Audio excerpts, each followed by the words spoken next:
dar início ao estudo desta noite, onde estamos estudando, né, eu pelo menos, sequencialmente, o livro Boa Nova, que nos traz passagens de Jesus muito importante que a gente sempre tenha em vistas, em mente, o nosso modelo e guia da humanidade.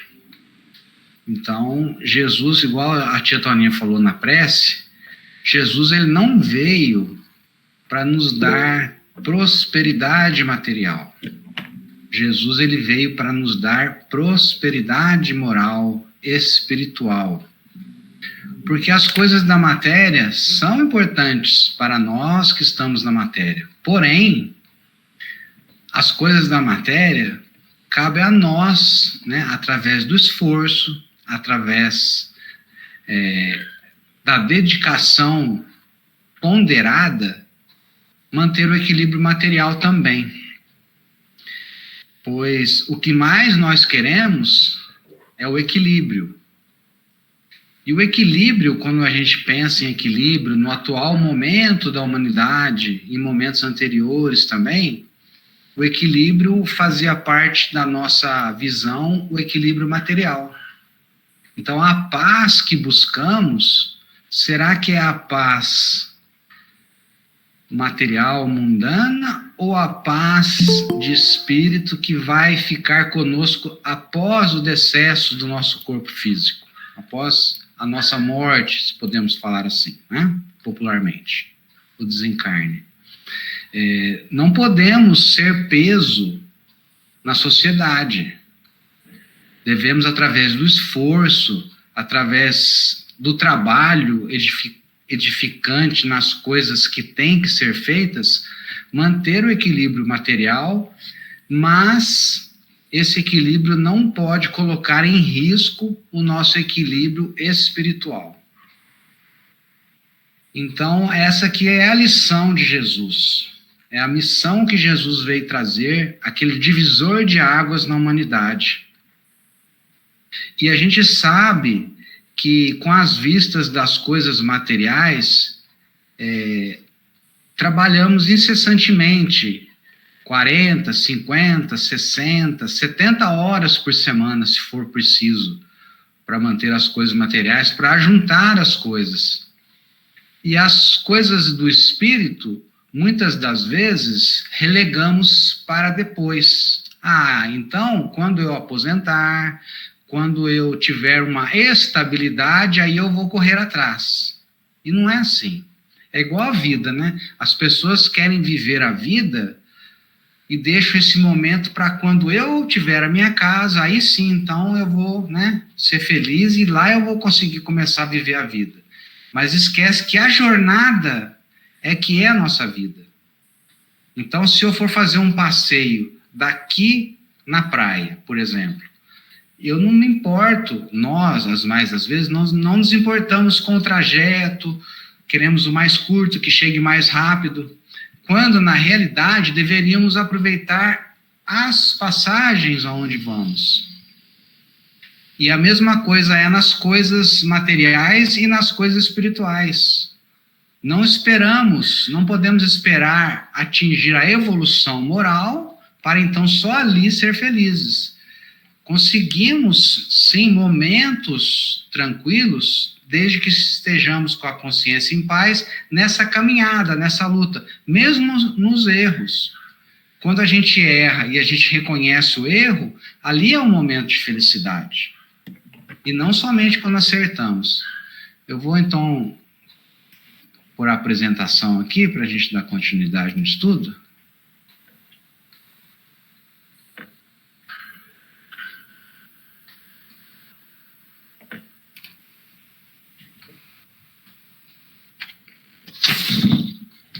Deu certo aí, Estevam? Então, é o capítulo 5 que iremos estudar hoje, que fala sobre os discípulos de Jesus, livro Boa Nova, pelo espírito Humberto de Campos, e que depois ele passou até a assinar também como Irmão X. São coisas dos homens que levam até a influenciar a vida dos espíritos, né? A mudar até o nome, né? Para evitar o tal dos direitos autorais, né? Mas é uma outra história. E a psicografia do nosso, né? Vamos dizer assim, o nosso ícone, né? O mineiro do século, pois Chico Xavier, tá? Então, antes de eu entrar na exposição, vou fazer um pequeno, né? Introdução aqui, né?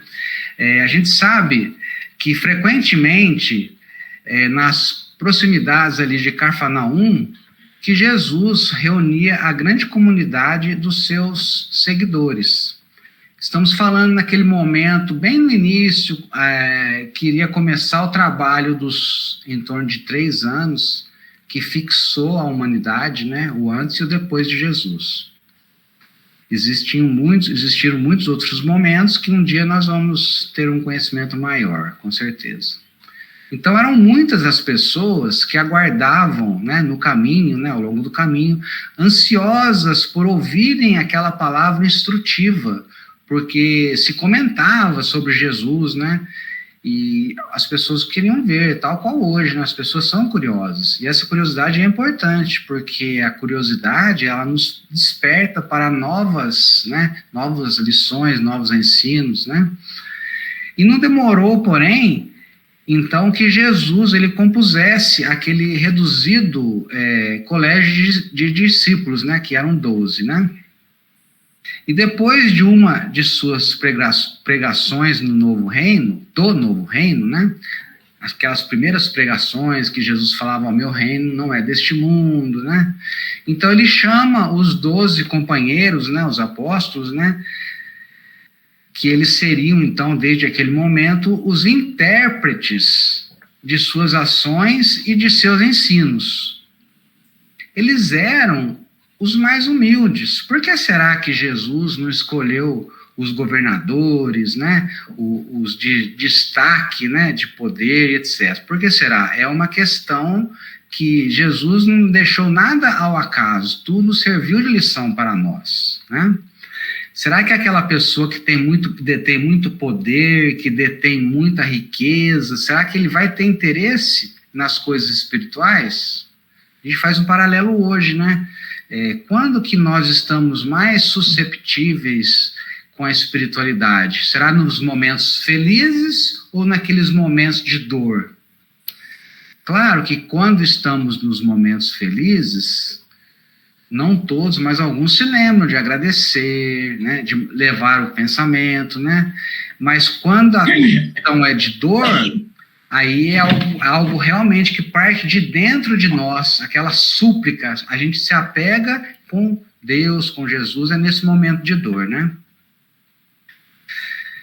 Então, Pedro, André, Filipe, eles eram filhos de Betsaida, de onde vinham igualmente, né, também Tiago e João.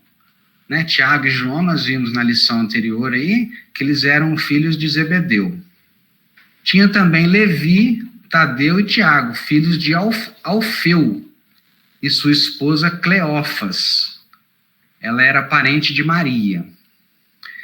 Eram nazarenos e amavam a Jesus desde a infância, e sendo, às vezes, né, muitas vezes chamados, né, os irmãos do Senhor.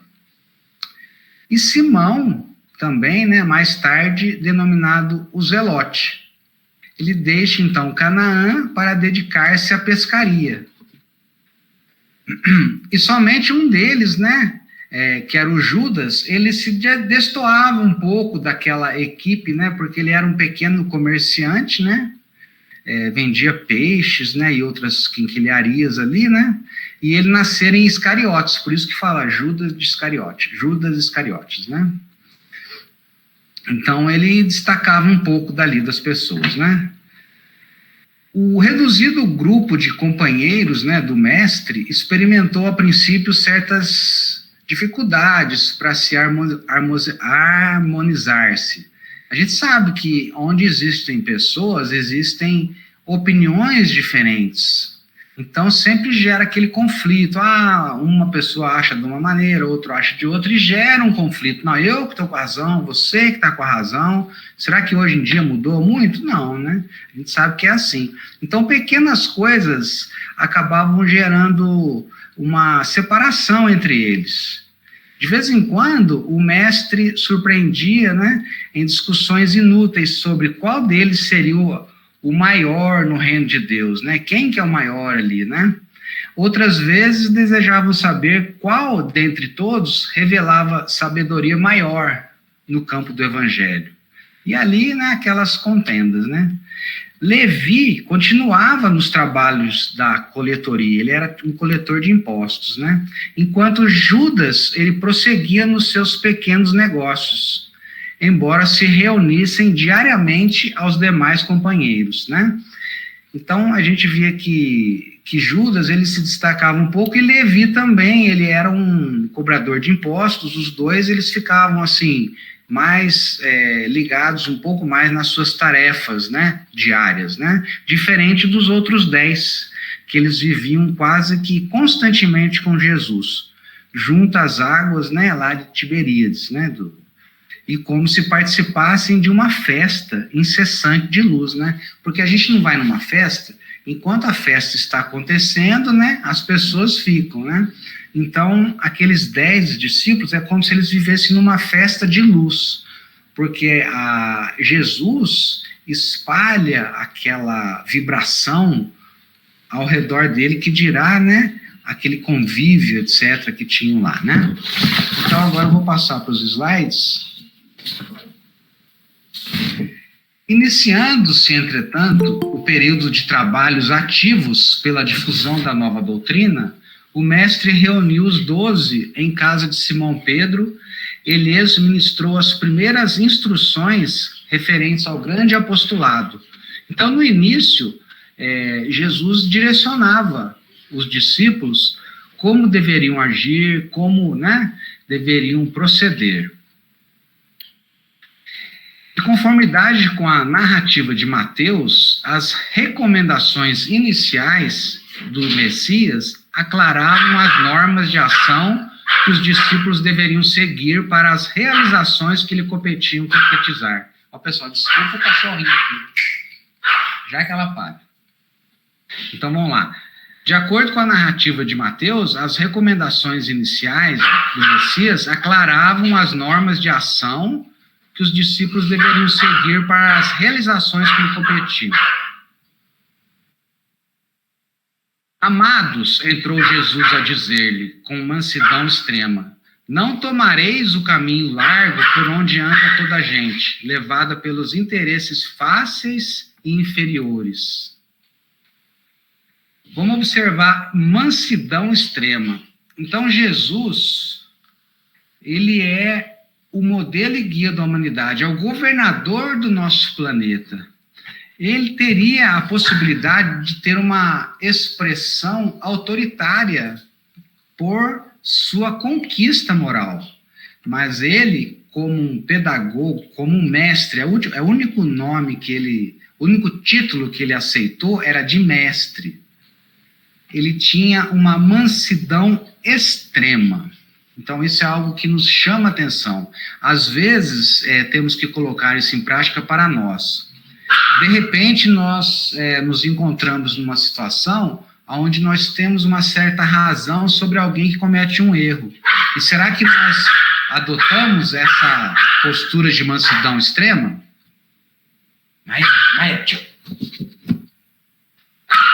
Buscarei a estrada escabrosa e estreita dos sacrifícios pelo bem de todos. Interessante esse daí também, ó. Não penetrareis nos centros de discussões estéreis, à moda dos samaritanos, nos das contendas que nada aproveitam as edificações do verdadeiro reino nos corações com sincero esforço. E a gente sabe que o que seriam, né, essas discussões estéreis, né? Aqueles que brigam, às vezes, para que sua religião, ou seus princípios, ou suas ideias que prevaleçam. E o que realmente importa não é a ideia que você tenha sobre a religião, sobre Deus ou sobre Jesus. O que importa é a ação que fazemos, né? Ela está realmente ajudando alguma coisa, alguém? Então, essa discussão, eu quero impor para o meu amigo que existe a reencarnação, e começa a buscar provas, começa a buscar, né, sobre a comunicação com os espíritos. Isso aí vira uma contenda inútil, estéril, porque vai trazer só pessoas que vão ter aversão àquelas verdades. E sendo que, se for trabalhado de uma maneira mais indireta, um momento a pessoa vai também ter esse tipo de entendimento. Olha lá, Jesus, né? Ide antes em busca das ovelhas perdidas da casa de nosso Pai, que se encontram em aflição e voluntariamente desterradas de seu divino amor. Elas que estão, né? Vamos dizer assim, ovelhas perdidas. Reúne convosco todos os que se encontram de coração angustiado e dizer-lhes, da minha parte, que é chegado o reino de Deus. Ou seja, eu não tenho que ir em outras religiões, né? Tem um conhecido meu que uma vez ele falou assim, que tem alguns religiosos que gostam de fazer pescaria em aquário. Eu falei, como assim pescar em aquário? Aí eu me lembrei, né? Ele falou assim, é como se fosse aqueles pesca e pague, né, da vida, né?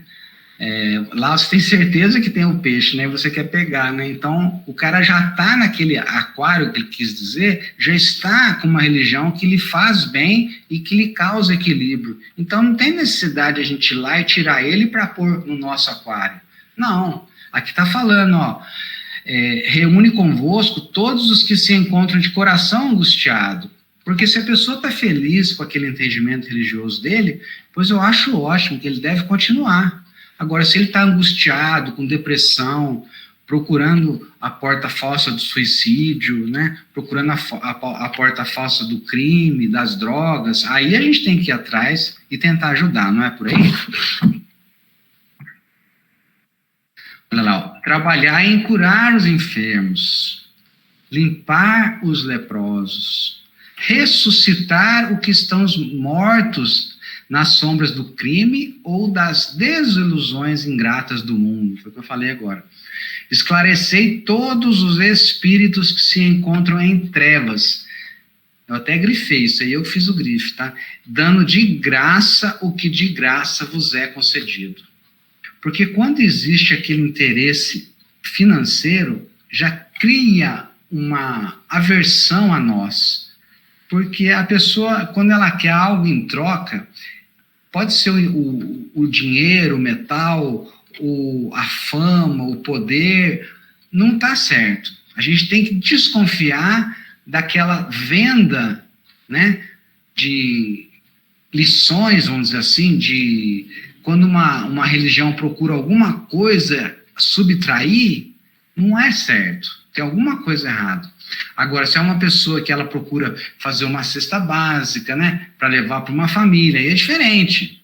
Mas a gente tem que estar sempre atento, né, para não ser ludibriado em nome, né, de uma falsa caridade, vamos dizer assim, né?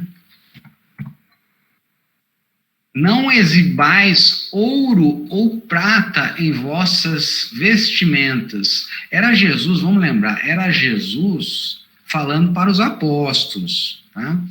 E nós também queremos ser aquele que leva a mensagem de Jesus, né?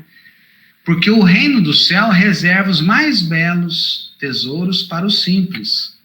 Então, será? Eu lembro que eu estudei recentemente na obra de André Luiz, eu não me recordo do livro, porque a gente lê tantos livros ao mesmo tempo, que André Luiz observava aquelas pessoas recolhendo aquele lodo com a mão, querendo juntar aquele lodo.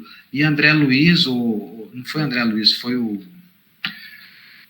aquele que estava dando orientação, orientador espiritual, ele falava assim, eles acham que estão ali recolhendo ouro, recolhendo moedas de ouro, valores, né, de metal, e na realidade eles estão querendo ajuntar aquele lodo, porque aquilo lá, aquele miasma que a pessoa carrega, né? Então a gente tem que saber, né, diferenciar, porque as coisas materiais, igual eu disse no início, eles têm sim a sua necessidade e a sua importância. Por exemplo, quando se acumula, né, somas de dinheiro e esses acúmulos e essas somas são investidas em prol da humanidade, é importantíssimo.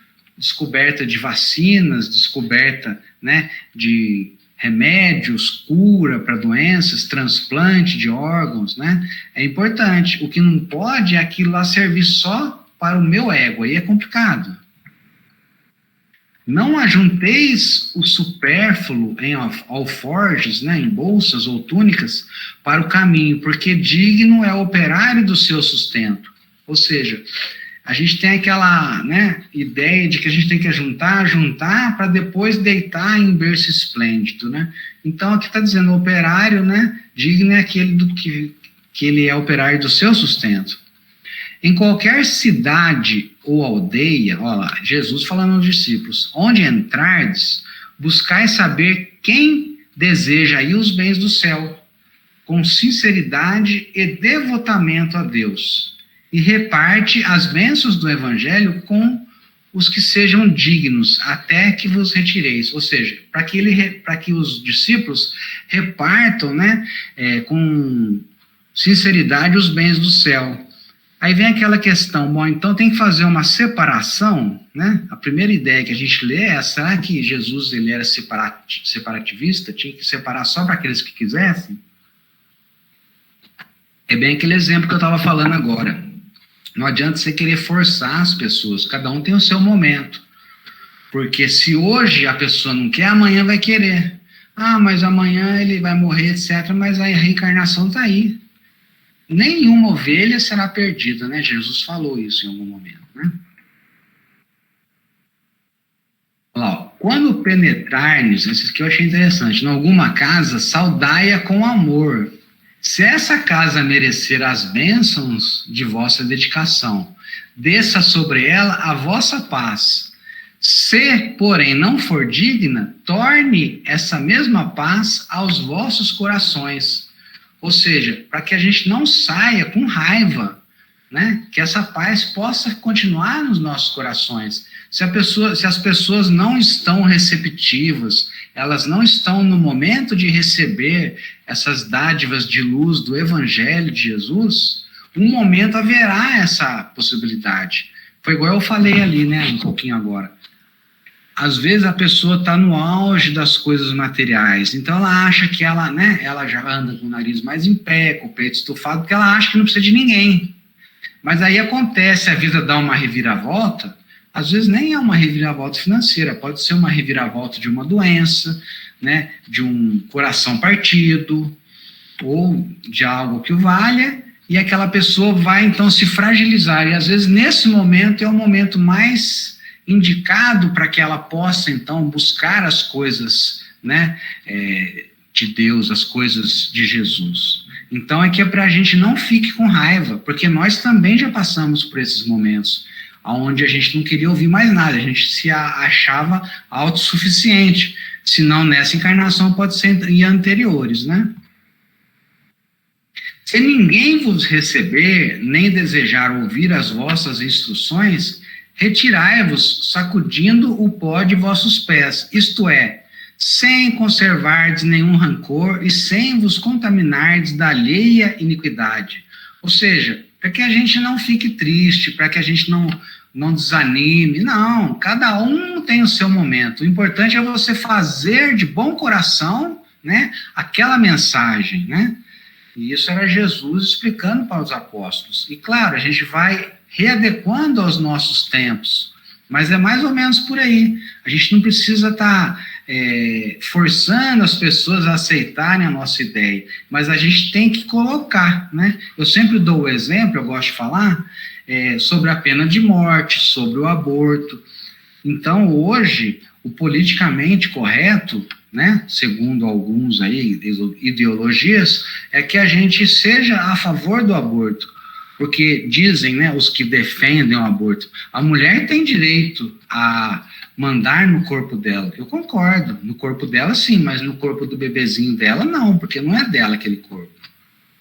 E ali já existe uma vida, já existe um espírito ligado ali, né? Então a pessoa não pode querer ser mais do que Deus, porque só a Deus cabe dar e tirar a vida de alguém.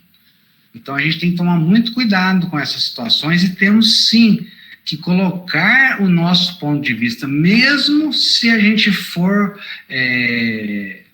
crucificado, entre aspas, né? Se a gente for mal falado, não importa, a gente tem que colocar a nossa opinião de uma maneira bem concisa, porém séria e sem rancor com aqueles que discordem dela, né, dessa ideia. Jesus, em verdade vos digo, que dia virá em que menos rigor, olha isso que interessante, ou seja, menos rigor haverá para os grandes pecadores, do que para quantos procuram a Deus com os lábios da falsa crença, sem a sinceridade do coração.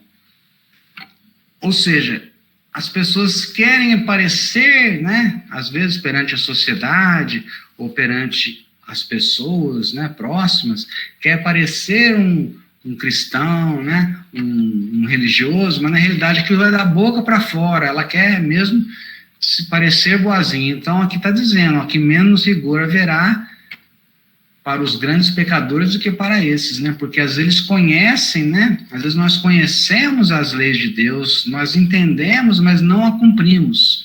Então é diferente do que aqueles que ainda cometem os grandes erros por falta de conhecimento. Quem que é mais culpado?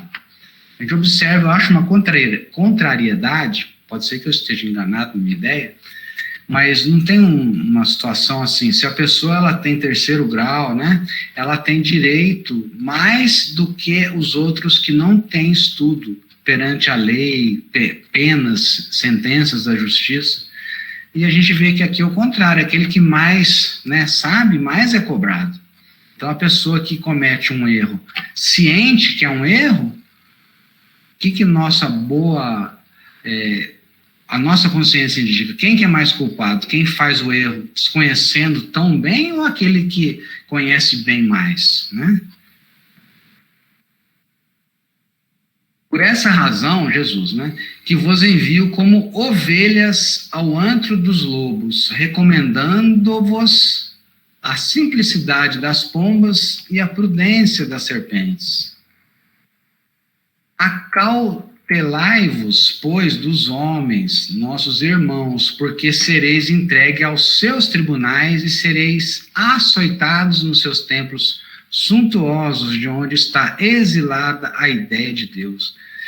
Então, às vezes a gente vê grandes templos religiosos, né, com pompas, com toda aquela, né, formalidade, mas na realidade ali não tem um ensino puro e simples e verdadeiro de Jesus. Então, aqui Jesus está dizendo para a gente tomar cuidado com esses nossos irmãos, porque, né, os apóstolos serão entregues aos seus tribunais e serem açoitados nesses templos, né? E a gente viu que aconteceu isso mesmo, né? E ainda acontece, né? Não é açoitado, mas não deixa de ser uma perseguição, né? Sereis conduzidos como réus à presença de governadores e reis, de tiranos e descrentes, a fim de testemunhares a minha causa. Ou seja, você vai como réu, né? A presença, né, de governadores e reis. Foi naquela época Jesus falando aos discípulos. E será que hoje não é mais ou menos assim, próximo?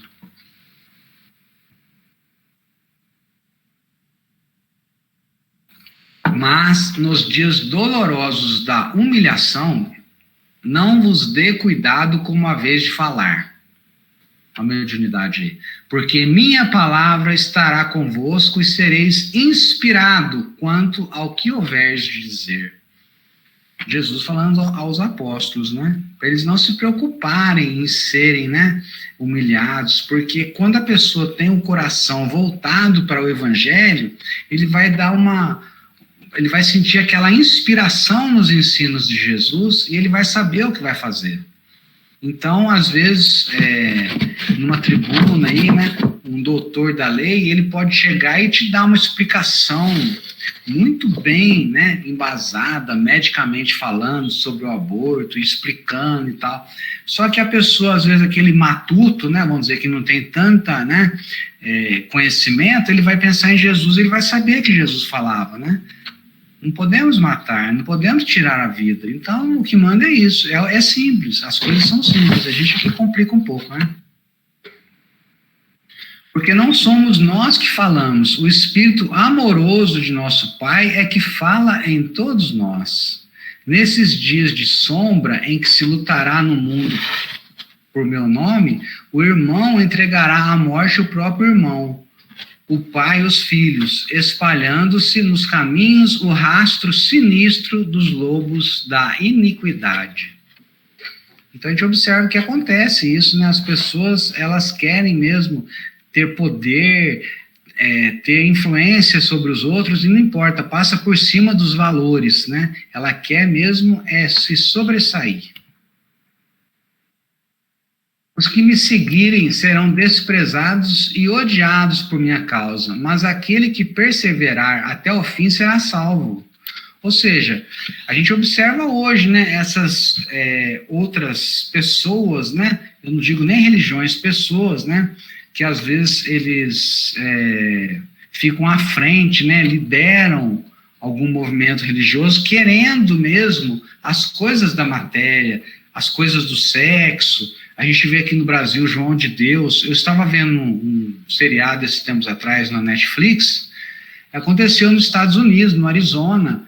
Então, tinha uns pastores que eles se diziam deuses, e ali cada um deles, para ir para o céu, ele teria que ter 3 mulheres, pelo menos, para poder atingir um alto grau lá de elevação espiritual. E ali, na realidade, era uma venda, era uma coisa interessante. Eu acho que vocês deveriam procurar na Netflix.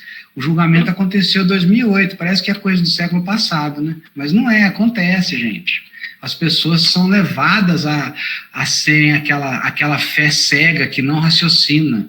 Então a gente não tem que ter fé cega, nem no espiritismo, em lugar nenhum. Tem o pastor Jim Jones, né, que aconteceu aqui, né, na Amazônia, né? Não é na Amazônia brasileira, mas aconteceu. Ele fez uma colônia ali e tudo, e depois levou aquele pessoal todo a suicídio. Então a gente observa que isso aí acontece agora, século XX. Não é coisa muito distante, não. Século agora, século XX. Nós estamos no século XXI, agora é recente, né? E esse que eu te falei, que eu comentei aqui, foi agora, século XXI. Quando, pois, fordes perseguidos numa cidade, transportai-vos para outra. Era para os discípulos que estavam espalhando o evangelho. Porque em verdade vos afirmo que jamais estareis nos caminhos humanos sem que vos acompanhe o meu pensamento. Quando a gente tem a sinceridade, quando a gente tem essa vontade mesmo de levar as coisas boas à frente, a gente sabe que temos ali sempre companhias espirituais. Agora, essas companhias vai depender da nossa vibração. Se a gente quer uma companhia boa, devemos vibrar com as coisas boas, sermos honestos para com o Evangelho. Se tens de sofrer, olha lá, esse é o exemplo que Jesus falou, né? Considerai que também eu vim à terra para dar o testemunho. O próprio Jesus, que é o governador, que participou da construção do planeta, construção material do planeta, né? Ele passou pelo que passou, né? Ó. Eu vim à terra para dar o testemunho, e não é o discípulo mais do que o mestre, nem o servo mais que o seu senhor. Ou seja, a gente quer as coisas. Então, às vezes, né, eu falo por mim, por todos, né, a gente tem essa ilusão, né? Eu estou frequentando, né, uma religião, eu estou trabalhando, eu estou me dedicando. Então, né, os espíritos, né, eu sou espírita, os espíritos vão me ajudar, eles vão evitar que eu sofra, eu vou ter uma vida, chique, né? Aí vamos pensar em Chico Xavier, né? Chico Xavier, psicografando, ele teve um problema na vista que quase ficou cego. E ali, recebendo, ele tinha contato direto com Bezerra de Menezes, e aí como é que faz? Ele com aqueles espíritos todos, né, ali de escola perto, e ele teve problemas graves de saúde. E a gente, né, a gente não faz quase nada e a gente quer, né, proteção, né, falar, não, eu vou no centro, né, com esse frio, eu vou lá no centro, vou escutar a reunião, né, ou escutar o expositor, né, eu agradeço a paciência, às vezes, né, a gente não é tão bom, mas aí, então, né, eu tomo um passe e eu estou protegido. Ou então eu vou fazer uma exposição, né, eu vou participar numa casa lá de trabalho um pouquinho lá e eu quero proteção. Olha lá, ó. Olha o que Jesus falou, ó. Considerai que também eu vim à terra para dar testemunho, e não é o discípulo mais do que o mestre, nem o servo mais do que o Senhor. Se o adversário da luz vai reunir contra mim as tentações e as zombarias, o ridículo e a crueldade, né, contra Jesus, o que não fará aos meus discípulos, né, que não tem essa envergadura moral de Jesus, né? Se para Jesus fizeram isso, para nós, como diz o outro, tadinho de nós, né? Todavia, sabeis que acima de tudo está o nosso Pai, Criador de tudo, né? Portanto, é preciso não temer, pois um dia toda a verdade será revelada e todo bem triunfará. O que vos ensina em particular, ali, próximo a Jesus, difunde-o publicamente, porque o que agora escutais aos ouvidos será o objeto de vossas pregações em cima dos telhados. Trabalhai pelo reino de Deus e não temais os que matam o corpo, mas não podem aniquilar a alma. Temei antes os ensinamentos malignos que mergulham o corpo e a alma no inferno da consciência. Então a gente vê nessas, né, citações o princípio básico do espiritismo, que é a evolução. Ou seja, estamos sempre evoluindo. E o que seriam esses sentimentos malignos que fala ali? Qual será esses sentimentos malignos? Então, será que é o capeta, né, que vem atentar? Não tem aquela história, né? Na realidade, são as nossas más tendências que nos levam, né, a deixar as portas abertas da vigilância, e a essas nossas más tendências é que são os perigos que vão, né, às vezes, aniquilar a nossa alma. Então, esse que é o grande problema. A gente não deve temer a morte do corpo, e sim essas más tendências que temos que trabalhar essas más tendências, porque a gente vai transformar uma má tendência numa conduta ética e vai evitar o inferno da consciência. O que será esse inferno da consciência, hein? O inferno da consciência é aquilo que não nos deixa dormir. É ações que fazemos em desacordo com o nosso próprio entendimento. Ou seja, eu sei que tem alguma coisa que eu não deveria fazer, mas mesmo assim eu insisto em fazer, e a gente vai jogando debaixo do tapete, né? E aquilo lá uma hora superlota e vai causando transtornos, né, espirituais, transtornos de consciência, onde a gente começa a viver realmente num inferno, né, aqui na Terra. Às vezes, né, igual a gente estudou na última semana que eu fiz exposição, há pessoas que morrem, né, em verdadeiros palácios, né, e chegam ao plano espiritual num verdadeiro inferno de falta de paz. E outros que às vezes passam por tormentas aqui na Terra e desencarnam, e como se ele se livrasse mesmo das coisas, porque ele está com a consciência tranquila. Então aí que é a grande diferença, né? Então, eu gostaria de fazer um comentário agora, né? Então, essas recomendações de Jesus, elas foram... Peraí, eu vou fazer daqui a pouquinho o comentário, só um minutinho. Continuando aqui, já que eu faço comentário. Não se vendem 2 passarinhos por um ceitil, entretanto, nenhum deles cai dos seus ninhos sem a vontade do vosso Pai. Até mesmo os cabelos de nossas cabeças são contados, né? Vocês já viram essa passagem, né? Não temais, pois, porque um homem vale mais do que muitos passarinhos. Ou seja, a gente não tem que se preocupar muito com as coisas da matéria, porque tudo Deus, né, que é o nosso Criador, e os espíritos superiores, tudo estão ali acompanhando. Nada é à toa, nada passa, né, de importante sem que, né, o nosso Criador tenha ciência disso. empregai-vos, né, Jesus falando, no amor do evangelho, e qualquer de vós que me confessar diante dos homens, eu o confessarei igualmente diante de meu Pai que estás no céu. Essa questão de confessar a Jesus não é simplesmente dizer assim, eu acredito em Jesus, né? Eu lembro que eu tinha mais ou menos uns 5 anos de idade, uns 4 anos, e meu pai, uma vez, né, meu pai não... Ele era de uma religião que a gente chamou de protestante, né, que ele era alemão, e ele se apegava muito à letra, apesar de ele seguir pouco a religião dele. Mas uma vez ele falou assim, Eduardo, se você acreditar em Jesus, não tem... O resto não importa, você tem que só acreditar em Jesus, você está salvo. Eu criança, né?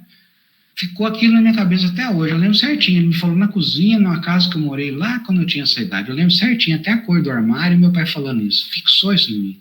E eu sempre vinha pensando nisso, eu falei, mas a própria razão nos coloca, né, em xeque, quando fala, mas então eu posso fazer o que eu quiser, eu falo que eu acredito em Jesus, eu estou salvo? Não pode ser, né, tá muito fácil, né? Então o que é a gente confessar, né, igualmente diante, né, de todos que acreditam, né, em Jesus? O que é isso? É a gente pôr quando a gente acredita e a gente confessa Jesus, a gente tem que pôr em prática as lições de Jesus. Como que nós, filhos, né, de pais, né, consanguíneos, vamos falar assim, como que você honra seu pai e sua mãe? Você honra ele, você tendo uma vida honrada, uma vida de trabalho honesto, uma vida que você seja ético, né, e com as coisas, é essa maneira que você honra seu pai. Não adianta você pegar uma foto do seu pai, pôr num pedestal lá, e acender vela para ele e falar, pai, eu estou te adorando. Não, não é isso que um pai quer. Nós, como pais consanguíneos, como que o nosso filho vai nos honrar? Ele sendo pessoas de bem, de caráter, fazendo o bem, não sendo, né, corrupto e etc., seja ele um trabalhador braçal ou um grande doutor aí, né, isso não importa, desde que ele trabalhe com ética. Ele não vai nos honrar chegando com um carrão na porta, né, e devendo para todo mundo. Ele vai nos honrar se ele chegar descalço, de chinelo, mas trazendo o sorriso da consciência em paz. Essa é a melhor honra que pode dar para um pai. Agora, que dirá para Jesus, né?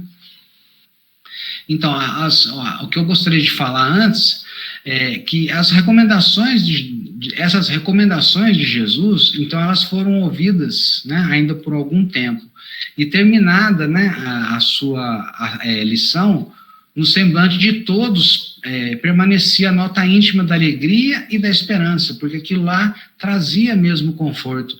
Vamos imaginar Jesus passando essas lições para nós, né? Como que aquilo não vai ecoar dentro de nós? Porque aquilo lá nada mais é do que a gente ser tocado por Deus, pelo nosso Criador, através de Jesus. Porque Jesus é o médium de Deus, né, se podemos falar assim, né? Então Jesus, ele nos traz a pureza do ensino de uma tal maneira, de uma tal forma, que é possível que aquela pureza nos toque e nos deixe mesmo radiantes, né, felizes, animados, né? Todas as palavras são poucas, né, para querer dizer isso. Então, isso aí passava por todos. Os apóstolos, então, eles queriam contemplar, né, o porvir, né, do evangelho, né, o porvir do reino, né, que Jesus falava, meu reino é desse mundo. Então, eles queriam aquele contato, eles queriam entender mais, porque ainda eram pessoas simples, que estavam no início, né, do aprendizado, né. Foi quando, então, Judas Iscariote, como que despertando antes de todos, né, aqueles que estavam presentes, daquelas profundas emoções, ele se adiantou, então, para Jesus e fala, e como que fica, né, a questão, né, ele falou bem respeitosamente, né, a questão do dinheiro, como que a gente vai fazer, né? Senhor, os vossos planos são justos e preciosos, entretanto, é razoável considerarmos que nada podemos edificar sem a contribuição de algum dinheiro. Então, ele, né, tá vendo as coisas mais, né, terra ali, né? E Jesus, então, contemplou serenamente, né, e respondeu, né? Será que Deus... Eu vou passar aqui, acho que eu fiz o slide agora aqui.